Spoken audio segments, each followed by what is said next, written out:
faut surtout garder cette deuxième place. On était en jingle. C'était bien, tu voulais participer, Franck, mais donc je vais te donner la parole en premier. Je précise évidemment que ce lancement était dans le but de vous attirer vers la partie qui arrive. Car oui, la question c'est est-ce qu'il faut regarder devant pour se garder motivé, pour se garder un objectif, pas forcément pour aller jouer le titre, même si on sait jamais, en football tout est possible. Voilà, mais est-ce que finalement de se dire, tiens, on est à 10 points, on sait jamais, pour motiver ces hommes, est-ce que Villas-Boas ne peut pas utiliser ce ressort, mon cher Franck ? En fait, il a expliqué lui-même que ils sont sur, il y a des points à prendre, il y a des objectifs clairs, c'est pas du tout aller chercher Paris. C'est pas un discours de façade, ça ? Ouais, je suis pas d'accord. Hein. Ah, toi, tu dis qu'il faut aller chercher Paris ? Non. Je dis pas qu'il faut aller chercher Paris. Je dis qu'il faut à tout prix essayer de dire les gars, et si on allait les titiller, il faut gagner tous les matchs.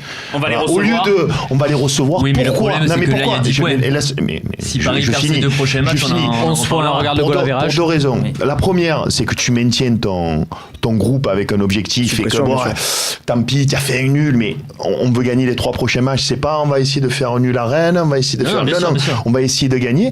Deuxième chose, Paris, ils sont quand même dans une crise là, mine de rien. Ils peuvent encore gagner la Ligue des Champions, mais il y a quand même une crise. Imagine, ils perdent 2 points. Ils vont être obligés de battre Lille, ils vont être obligés de battre... Bon, Lille, ils y sont allés, mais obligés de battre Rennes, obligés de battre Lyon, de gagner tous leurs matchs contre nos poursuivants.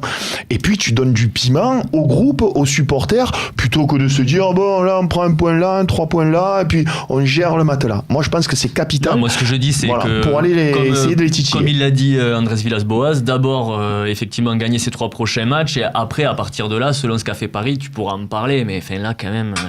c'est ce que je suis en train de te dire. Gagne tes 3 matchs. Gagne tes 3 matchs. On verra où on est après les 3 matchs. Là, imagine, là, après les 3 matchs, si tu les gagnes, tu vas avoir quoi, 12, 14 points, c'est obligé. Ouais. Donc, là, tu te dis, c'est bon. Ouais, derrière, essayons d'aller gagner à Montpellier. Ce sera très, très compliqué. Tu vois, et on se fait un classico fantastique, on ne sait jamais.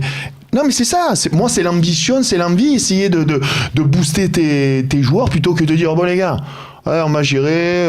Si on prend un point à Nîmes, c'est bon. Non. Romain, André Villas-Boas a un discours face à la presse. Est-ce qu'il peut avoir un discours différent face aux joueurs ? Je pense qu'il est dans l'optique au final de ce que dit Franck et Michel, de dire voilà, on fixe des séries, on reste là-dessus, de surtout pas dire, parce qu'il est là aussi le danger. Tu te dis, il n'y a rien à perdre à viser le titre et à aller viser le PSG. Sauf qu'en fait, tu es capable de créer une déception. Et c'est ça qui est problématique, c'est que presque, on va créer un truc où on va se dire à la fin, parce que Paris va perdre des points et nous, on va finir que 2e, on n'est pas allé les chatouiller à la fin, on va se dire... on n'est pas allé au bout, il y a un goût d'inachevé, il y avait la place, alors qu'il y avait la place de rien du tout. Si vous voulez, ils t'enfonçaient, c'est juste qu'eux aussi ils étaient tranquilles et ils étaient en décompression. Donc, elle est là aussi la subtilité du truc. Dans l'absolu, on veut tous gagner tous les matchs. On attend tous dans l'absolu. Et trouvez-moi quelqu'un qui va te dire non, moi je préfère qu'on perde un peu, qu'on baisse le pied, histoire de. Non, on veut tous tout gagner. Et voilà, il y a des risques inhérents là-dessus. Et Villas-Boas avant Nîmes, il va peut-être pas dire non, mais si on prend un point, c'est bien.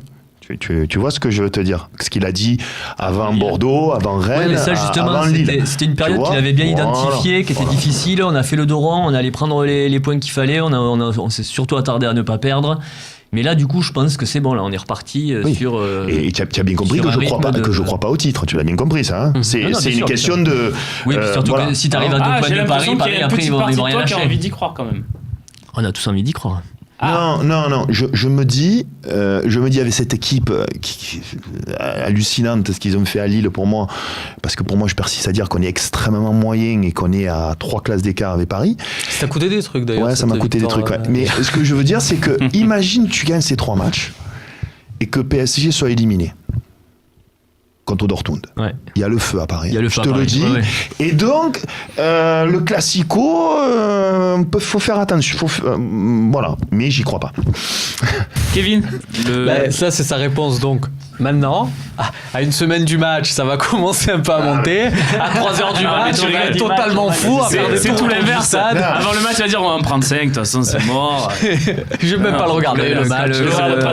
Quand le match commence, tu commences toujours par y recroire, hein, quoi qu'il arrive. Kevin. Non, La parole du sage dans cette partie. Ouais, non, parce que j'observe parce que écoute, comme tout le monde, voilà, comme on a dit, si vraiment d'aventure l'OM peut aller jouer le titre, bien sûr que même eux ils le joueront à fond. Là aujourd'hui, je pense que c'est encore un peu trop tôt déjà parce qu'il reste 13 journées. Alors c'est pas la question, c'est sur le ressort psychologique. Sur le ressort psychologique, mais surtout comme je dis, il y a 10 points.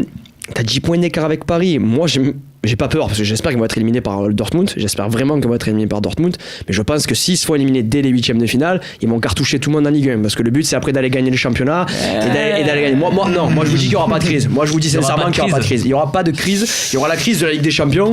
Mais ils iront gagner le championnat. Ils iront gagner encore la Coupe nationale. Et ils vont cartoucher tout le monde en Ligue 1. Regarde, l'année dernière, ils n'ont pas gagné la Coupe nationale. Parce que sincèrement. Même si là on a vu face à une équipe de Ligue des Champions bien organisée, quand tu regardes Paris en France, c'est largement au-dessus. On l'a vu même nous cette année quand t'es allé au Parc des Princes. Quand ils ont mis leur équipe type, t'en as pris 4 là-bas. T'as pas existé.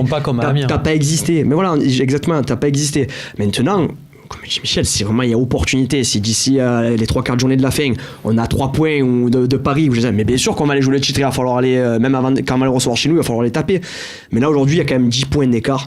Pour moi, je pense consolider cette deuxième place, pour moi, ça sera déjà magnifique cette saison. Tu as bien compris que tu peux la consolider en essayant de continuer à gagner et d'être invaincu jusqu'à la fin du championnat. Et non pas gérer. Je suis entièrement d'accord avec toi, par contre. Non, mais le scénario, du coup, c'est Paris éliminé, crise majeure, Tourelle qui pète les plombs. Moi, je te dis que ça ne le fera pas. Leonardo qui reprend l'équipe. Qui réinsulte d'autres personnes. Ça le fera pas. Ils risquent d'être éliminés contre Dortmund, mais ils gagneront le titre. Ils peuvent encore gagner la Ligue des Champions. Mais ça fait partie d'un autre scénario où il laisserait énormément de plumes en Ligue des Champions. Alors là, je suis plus.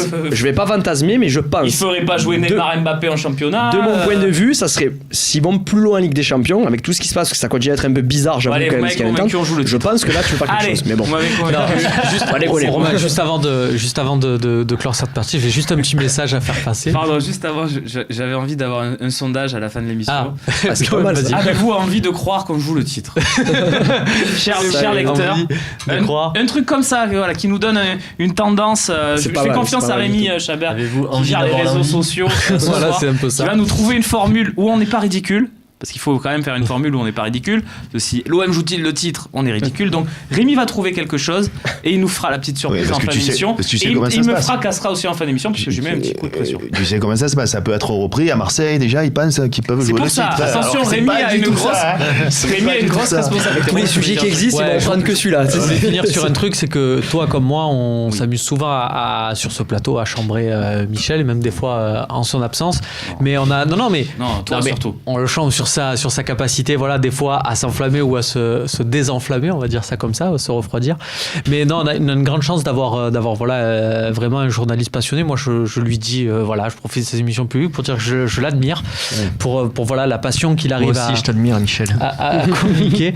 Allez, passons. Et que c'est pas, non, mais c'est vrai, et que c'est pas un hasard. Je trouve que pour assister aux conférences de presse, notamment d'après-match, si Villas-Boas a aussi identifié cela et dans ses réponses qu'il a personnalisées à Michel, la manière dont il s'adresse à Michel, il s'adresse pas comme ça aux autres journalistes parce qu'il a senti aussi cette passion et que ça l'a intrigué lui-même. Et je trouve ça, voilà, je trouve que on est souvent là à lui taper dessus. Il faut aussi, voilà, avoir le contexte. C'est pas ce qu'il est. Tu le chambres aussi un peu. On chambrote. Qui aime bien, il châtie bien. Non, mais voilà, il faut rappeler ça. Allez, on va le faire briller puisqu'on va parler de Nantes et qu'il a étudié évidemment la compo adverse de A à Z. C'est parti, on parle de notre adversaire de samedi quand même, la Ligue 1. C'est samedi à 17h30 au Stade Vélodrome.